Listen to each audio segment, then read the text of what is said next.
Wahai bapakku, bertobatlah. Hapus dulu ayat-ayat Al-Quran.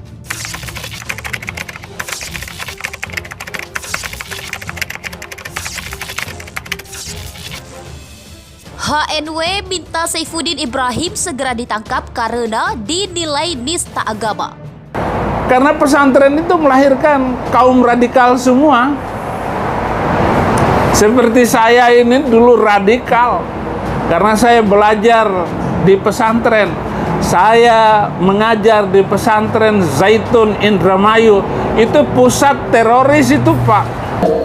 Abi ini setelah masuk Kristen di tahun 2006, beliau pindah agama. Tetapi setelah pindah agama, beliau itu tidak hanya pindah agama saja, tetapi mulai menjadi pendeta dan akhirnya melakukan hal yang tidak terpuji, yaitu adalah menghina agama sebelumnya, yaitu adalah Islam. Bapak Ibu sekalian, ayah saya membuat buku. Buku yang pertama itu Mengapa Saya Memilih Kristus. Buku kedua dia buat namanya Dialog dengan Saddam Hussein, maksudnya dengan saya. Buku ketiga, Wahai Anakku Bertobatlah. Ini buku beliau. Di halaman ke-30 semuanya isinya hancur semua. Mohon maaf, naudzubillah summa naudzubillah. Abi bilang di sini adalah Nabi Muhammad sallallahu alaihi wasallam adalah seorang pedofil. Nabi Muhammad sallallahu alaihi wasallam tukang kawin, tukang perang, bengis dan jahat. Naudzubillah summa naudzubillah. Betapa buku ini melakukan pelecehan yang luar biasa terhadap Islam. Dan judul buku ini lebih kontroversi. Hai anakku bertobatlah. Saya 3 saudara, saya anak tengah. Anak pertama namanya Fikri Khomeini, kedua Saddam Hussein, ketiga Muammar Gaddafi. Alhamdulillah sudah mati semua di Timur Tengah sana. Tapi ini reinkarnasinya. Bapak Ibu sekalian, nah dari buku ini, wahai anak-anakku bertobatlah. Maka saya dibantu dengan Ustadz Insan Mokoginta membuat buku bantahan. Wahai bapakku, bertobatlah. Kenapa kok ustadz sekarang ini ngomongnya makin ngawur, makin nggak jelas, makin kadrun. Jadi ini terjadi kadrunisasi yang luar biasa loh. Ada hadis Nabi yang saya hafal dulu. Ya'til Islam ghoriban fasayaudu ghoriba. Islam itu datang dengan aneh dan akan kembali dengan aneh. Fatu balil gurba, dan beruntunglah orang-orang aneh itu. Jadi begitu hadisnya. Mungkin sekarang inilah keanehan-keanehan itu. Misalnya jidatnya mulai hitam, kemudian kakinya kapalan, pakai celana gantung, atau harus pelihara jenggot. Jenggot, ya kalau jenggotnya lebat sih nggak apa-apa. Ini jenggot 5 lembar. Jenggot 5 lembar dipelihara, itu namanya jenggot Pancasila. Tetapi saya mempertahankan iman saya, kekristenan saya dengan bangga, dengan kebaikan-kebaikan dan keberanian. Bahkan saya masuk penjara hanya sekedar saya mengkristenkan banyak orang katanya. Gue masuk penjara gara-gara masuk Kristen. Apa salah saya?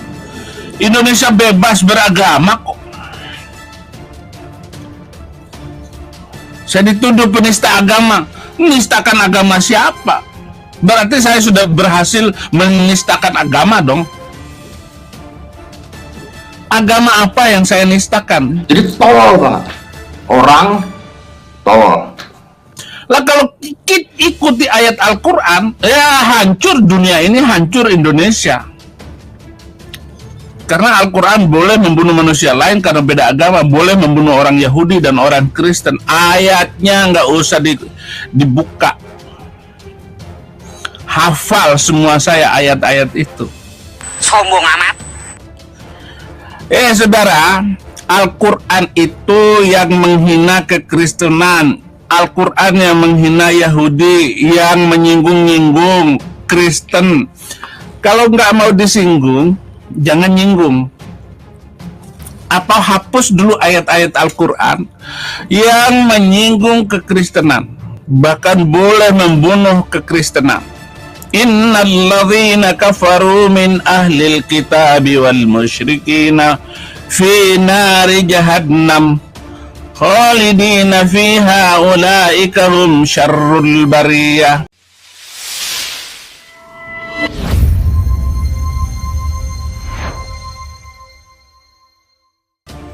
Wakil Ketua MPR RI Hidayat Nur Wahid menyesalkan komentar pendeta Saifuddin Ibrahim atau Abraham Ben Moses yang dianggap bernarasi intoleran. Musababnya Saifuddin meminta Kementerian Agama Kemendak untuk menghapus 300 ayat Al-Quran. Menurut Hidayat, tindakan Saifuddin menyebabkan permusuhan, hate speech, dan pembelah harmoni antar umat beragama. Ia mengingatkan BNPT telah meningkatkan kesadaran publik soal bahaya radikalisme dengan merilis kriteria radikalisme. Menurutnya, 2022 dijadikan Kemendak sebagai tahun moderasi sehingga wajar bila dilakukan tindakan hukum yang tegas dan keras terhadap Saifuddin. Masyarakat trauma umat Islam di Indonesia juga diminta tidak terprovokasi terhadap hal tersebut. Ia menyebut Saifuddin merupakan residivis penista agama sebab pada tahun 2018 Saifuddin pernah divonis 4 tahun penjara karena kasus penistaan agama. Maka dari itu ia menilai Saifuddin perlu dan layak untuk diberikan hukuman yang lebih berat dari sebelumnya. Wakil Ketua Majelis Suryo Partai Keadilan Sejahtera atau PKS ini juga meminta penegak hukum bisa menyelesaikan masalah ini supaya tidak menjadi tren yang bisa menyuburkan radikalisme dan merusak harmoni antar umat beragama. Ia juga meminta Kemendak dan BNPT dapat berkolaborasi mengatasi masalah ini. Sebagai informasi baru-baru ini, Pendeta Saifuddin meminta agar 300 ayat Al-Quran dihapus atau direvisi sebab menurutnya ayat-ayat itu mengajarkan kekerasan dan terorisme, bahwa pesantren adalah sumber terorisme. Bahkan kalau perlu Pak, 300 ayat yang menjadi pemicu hidup intoleran, pemicu hidup radikal dan membenci orang lain karena beda agama, itu di skip atau direvisi atau dihapuskan dari Al-Quran Indonesia. Ini sangat berbahaya sekali. Di Twitter menyampaikan, ya sudahlah ini diperiksa aja kejiwaannya oleh dokter jiwa dan periksa oleh polisi karena dia sudah menodai pada agama lain menurut persepsi kami. Ini kan sama dengan yang sebelum-sebelumnya. Saya juga hadir langsung sebagai saksi kasus MKC itu, yaitu untuk memberi pelajaran sebenarnya agar kita tidak sembarangan lompat pagar ya, masuk kepada keyakinan orang lain, lalu juga dia apalagi menistakan. Kita menafsirkan saja pada agama atau kitab suci orang lain pun juga di depan umum hati-hati karena bukan bidangnya dan khawatir juga tidak sesuai dan itu melukai perasaan pemeluknya. Itu pun demi kebaikan dan toleransi antara kita. Oleh karena itu memang tidak perlu disikapi terlalu reaktif.